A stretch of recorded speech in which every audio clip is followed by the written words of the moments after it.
भाई नीट जैसे एग्ज़ाम के लिए मुझे लगता है ना कि लोग 5-5, 6-6 साल प्रिपेयर करते हैं। 11th-12th से जब हम इतने मैच्योर भी नहीं होते हैं, तभी भी लोग कोचिंग करना चालू कर देते हैं। उनको लगता है अब तो 9-10 से ही मुझे लगता है कि अब बहुत से स्टूडेंट क्या करते हैं कि 9-10 से ही स्टार्ट कर देते हैं। तो कोटा जाते हैं, बहुत सारे लोगों के पास पैसे नहीं होते हैं यार। मुझे लगता है कि मोस्ट ऑफ द लोग ना मिडिल क्लास फैमिली से होते हैं।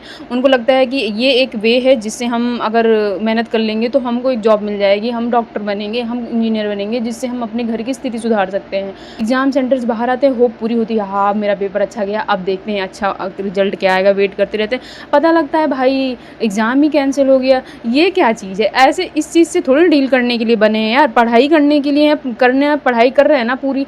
अब उसके बाद आप लोग ऐसे कर दें, उसके बाद फिर उम्मीद करें कि री एग्ज़ाम दो उसी इंतज़ाम का, ऐसे नहीं हो पाता है। सो गाइज़, आज की वीडियो में नीट 2026 का एग्ज़ाम जो लीक हुआ है उसके बारे में बात करने वाली हूँ।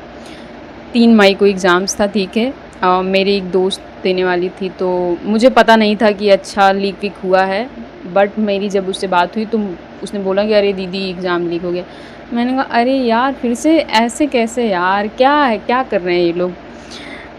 मैं जब जेईई की प्रिपरेशन कर रही थी तो 2018-19 के आसपास, तो मुझे लगता था कि नीट और जेईई ऐसे एग्ज़ाम हैं जहाँ पे मतलब ऐसे स्कैम्स और लीक जो पेपर होते हैं वो नहीं पॉसिबल है, क्योंकि ये नेशनल लेवल के एग्ज़ाम है, बहुत बड़े एग्ज़ाम माने जाते हैं, ठीक है। बट जब मैंने सुना 2022 में, 2024 में, 2026 में, तो मुझे लगा यार कोई एग्ज़ाम बचा है ऐसा जिसमें ये पॉसिबिलिटी ना हो, पेपर लीक्स ना हो, कैंसिलेशन ना हो, स्कैम्स ना हो। अब तो इतने बड़े-बड़े एग्ज़ाम्स में जब हो रहे हैं तो कौन से ऐसे एग्ज़ाम्स के हम होप करेंगे जो अच्छे से हो पाएँगे। नीट का पेपर एनटीए करवा रही है, ठीक है। एनटीए यूजीसी नेट का भी करवाती है, जून में है। उम्मीद पूरी है कि उसमें भी एक ऐसा कुछ चीज़ें होंगी, क्योंकि जो दिसंबर में हुआ था 2025 में, वो ऐसे ही कुछ था, ठीक है। क्योंकि जिस तरीके से रिज़ल्ट आया था, जब स्टूडेंट्स ने बोला, एनटीए तो पहले ही डिनाई कर देता है कि हम उस रिज़ल्ट निकालने के बाद कोई भी ऐसी चीज़ें चेंज नहीं करेंगे रिज़ल्ट में। बट जब स्टूडेंट कोर्ट पे गए तो उनको रिज़ल्ट अपना निकालना पड़ा, क्योंकि पेपर में थी गड़बड़ी बहुत ज़्यादा थी। और ऐसे आप पेपर करवा के पेपर में इतनी सारी गलतियां दे के आप अपना बिल्कुल हाथ खड़ा कर दो कि हम कुछ चेंज नहीं करेंगे, कुछ भी नहीं हो सकता है, तो ये नहीं हो सकता है। तो हुआ कुछ चीज़ें, बट वो पूरा तरीके से फेयर नहीं था ना। जो उन्होंने स्कैम करना था, जो चीज़ें गलत होनी थी, बहुत सारे स्टूडेंट के साथ हुई हैं, ठीक है। कुछ चीज़ें सुधरी हैं, जिन्होंने भी अपील किया था 5-6 सब्जेक्ट का उन्होंने रिज़ल्ट निकाला। कुछ हद तक स्टूडेंट को ठीक था कि चलो उनका ठीक हो गया कुछ स्टूडेंट का, बट जो और बाकी लोग अफेक्ट हुए हैं उनका कुछ नहीं हुआ है। और आगे भी जो भी होएगा, जून में भी होगा। मुझे आई डोंट नो क्यों इतना ट्रस्ट हो गया है अब सारी एग्ज़ाम्स में कि ये ऐसा कुछ ना कुछ सुनने को ज़रूर मिलेगा। नीट देखो बहुत बड़ा एग्ज़ाम है। मैं यूजीसी नेट के लिए प्रिपेयर कर रही हूँ, तो मुझे पता है कि अगर एनटीए करवा रही है और ये पहले भी हो चुका है तो ये आगे भी होगा। ऐसा नहीं है कि मेनली बात ये है कि नीट के लिए ना 20-22 लाख स्टूडेंट लगभग हर साल भरते हैं। इस साल भी कुछ ऐसे ही था। जो नेट है उसमें 8 से 10 लाख ऐसे भरते हैं। तो यहाँ पे इतना कोई चीज़ें होती हैं, तो यहाँ पे इतना कोई बोलता नहीं है, चीज़ें होती रहती हैं साइलेंटली और सब चीज़ें हो जाती हैं, ठीक है। बट जब मुझे लगता है कि सेम एजेंसी करवा रही है और उस पे हो रहा है इतना स्कैम, तो कैसे चेंज नहीं होनी चाहिए चीज़ें। पता है इन लोगों को कोई फ़र्क नहीं पड़ता है। तुमको पढ़ना है, तुमको मेहनत करनी है, तुम्हारी टाइम जा रहा है, तुम्हारा एज का प्रेशर है, तुम्हारे घर वालों का पैसा वेस्ट हो रहा है, किसी को कुछ फ़र्क नहीं पड़ता है। और इस टाइम पे जिस तरीके की एजुकेशन सिस्टम की हालात हो रखे हैं, मुझे नहीं लगता है कि अगर आप लोग सोचेंगे कि इट्स अबाउट हार्ड वर्क, आपने बहुत अच्छे से मेहनत करी है और आप दिन रात पढ़ाई कर रहे हो तो आपका हो जाएगा। कुछ नहीं होएगा भाई। अगर तुमने मेहनत भी करी है तभी भी ऐसी चीज़ें होंगी। तुम ना चाहते हुए भी हम क्या सोचते हैं कि हमने सब कुछ अपना छोड़ दिया सिर्फ पढ़ाई करने के लिए, क्योंकि हमें पता है कि यही एक रास्ता है जिससे हम अगर एक जॉब पा लेंगे तो हम एक अच्छे लाइफ जी सकते हैं, एक जो हमारा सपना है वो पूरा हो जाएगा, हम अपने पेरेंट्स को प्राउड फ़ील करवा पाएँगे। अगर हमारी फाइनेंशियल कंडीशन अच्छी नहीं है, तो ये एक रास्ता है जिससे हम सब सुधार सकते हैं चीज़ें। बट जब इस एक रास्ते पे भी ऐसी-ऐसी चीज़ें हो रही हैं, मतलब हम मेहनत कर भी रहे हैं तो भी स्कैम्स, और वो भी ये छोटे लेवल पे नहीं हो रहा, नीट जैसे एग्ज़ाम पे भाई, जेईई पे हो रहा है, नीट पे हो रहा है, पीसीएस पे, आरओ एआरओ पे, यूपी के कोई भी एग्ज़ाम आप देख लो। मैं यूपी में रहती हूँ, मुझे पता है, मैंने 2 बार पीसीएस दिया है। आरओ एआरओ 2023 का हुआ, उसका प्री कैंसिल हुआ, दोबारा दोबारा भी ऐसे हुआ, कोर्ट पे केस चल रहे हैं। भाई मुझे कोई उम्मीद नहीं है कि इस टाइम पे जिस तरीके से एग्ज़ाम्स के हाल हो रखे हैं, कुछ भी अच्छा होगा। इसकी रिस्पॉन्सिबिलिटी कौन लेगा?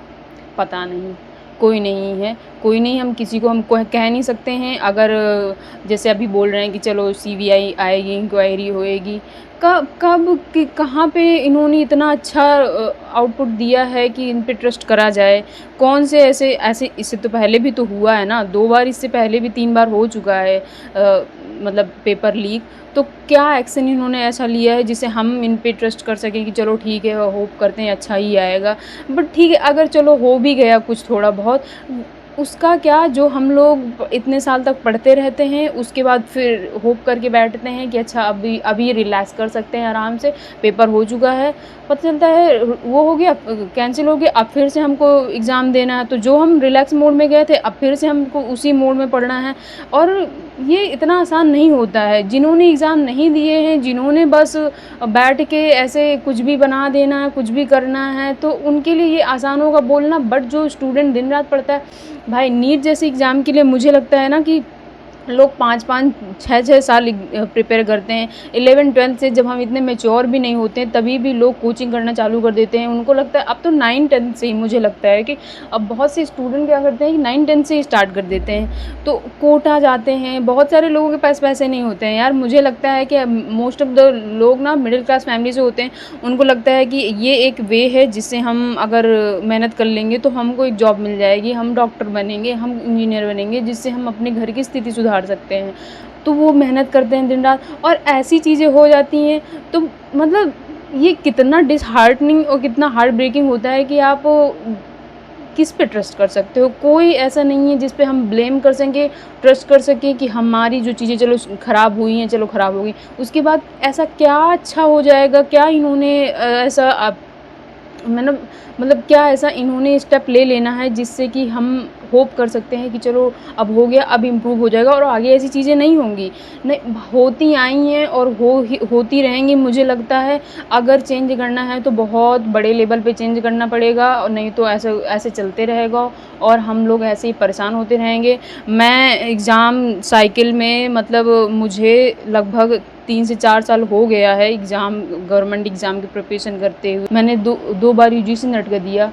मुझे पता है कि एग्ज़ाम इतना टफ़ नहीं होता है कि अगर आप जाके वहाँ पे, हम प्रिपेयर करते हैं ना इसी होप में कि हम जाएँगे, बस एक इस बार की बारी है, हम लोग कर लेते हैं, जाके एग्ज़ाम दे के आएँगे और सब चीज़ें अच्छी हो जाएँगी। एग्ज़ाम सेंटर्स बाहर आते हैं, होप पूरी होती है, हाँ मेरा पेपर अच्छा गया, अब देखते हैं अच्छा रिज़ल्ट क्या आएगा, वेट करते रहते हैं। पता लगता है भाई एग्ज़ाम ही कैंसिल हो गया। ये क्या चीज़ है? ऐसे इस चीज़ से थोड़ी डील करने के लिए बने हैं यार, पढ़ाई करने के लिए हैं, करने हैं, पढ़ाई कर रहे हैं ना पूरी। अब उसके बाद आप लोग ऐसे कर दें, उसके बाद फिर उम्मीद करें कि री एग्ज़ाम दो उसी इंतज़ाम का, ऐसे नहीं हो पाता है। तो नीट जैसे एग्ज़ाम की ये हाल है, जो यूजीसी नेट हैं या फिर बाकी जो और भी एग्ज़ाम जो छोटे हैं, उनके तो पूछो मत। उनके तो चीज़ें साइलेंटली होके चली जाती हैं, जैसे दिसंबर 2025 में हुआ, कुछ भी एक्शन नहीं हुआ है। जिन स्टूडेंट को दिक्कत थी, कोर्ट पे गए, उनके रिजल्ट्स वो हुए, बस उसके बाद कोई बड़ा एक्शन नहीं। और मुझे पता है कि ये उसमें भी होगा, जो अभी 2026 जून में आने वाला है, उसमें भी होगा। पता नहीं क्यों ऐसे जब एग्ज़ाम की प्रिपरेशन करते हैं ना, हार्ड वर्क पूरा करते हैं, मन भी होता है कि चलो ठीक है एक बार ट्राई करके देखते हैं, हो जाएगा, करते हैं। बट कहीं न कहीं बैक ऑफ द माइंड ये भी थॉट रहता है कि अरे यार कहीं स्कैम ना हो जाए, क्योंकि हो ही रहा है, ऑलमोस्ट हर एक एग्ज़ाम में हो रहा है। आप मेरे को 31 मई को असिस्टेंट प्रोफ़ेसर का एग्ज़ाम देना है, जीडीसी, यूपी जीडीसी है, ठीक है? उसमें मुझे पता नहीं क्यों अंदर से यही है कि इसमें भी होगा, क्योंकि जितने भी most of the assistant professor के एग्ज़ाम होते हैं, सब में होता ही है, कोई एक्सेप्ट नहीं करता है, बट ये सब जानते हैं ये फैक्ट कि है, इसमें होता ही है। तो यार किस किस होप से ये हार्ड वर्क करते रहना है मुझे नहीं पता है, and I am kind of tired and I have literally left no hope.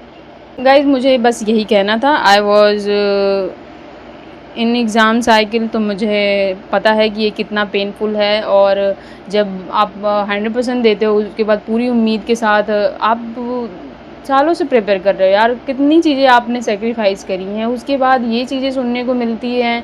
और किस चलो हम समझते हैं, पेरेंट्स नहीं समझते हैं कि एक बार समझेंगे, 2 बार समझेंगे, 3 बार समझेंगे, जब हर बार यही चीज़ें होनी हैं तो कब तक वो समझेंगे? और उनके समझने के कभी-कभी हालात भी नहीं होते हैं। कहाँ तक वो फाइनेंशियली हम लोग को इतना सपोर्ट कर पाएँगे जब उनको पता है कि शायद नहीं है इस चीज़ में ऐसा कुछ। अभी तक ये था कि एजुकेशन एक ऐसी चीज़ है जहाँ पे आपको लिबरेशन मिल सकता है आपकी प्रॉब्लम से, आपकी जो भी स्थिति है, आर्थिक स्थिति है, जो भी घर की परेशानियाँ हैं।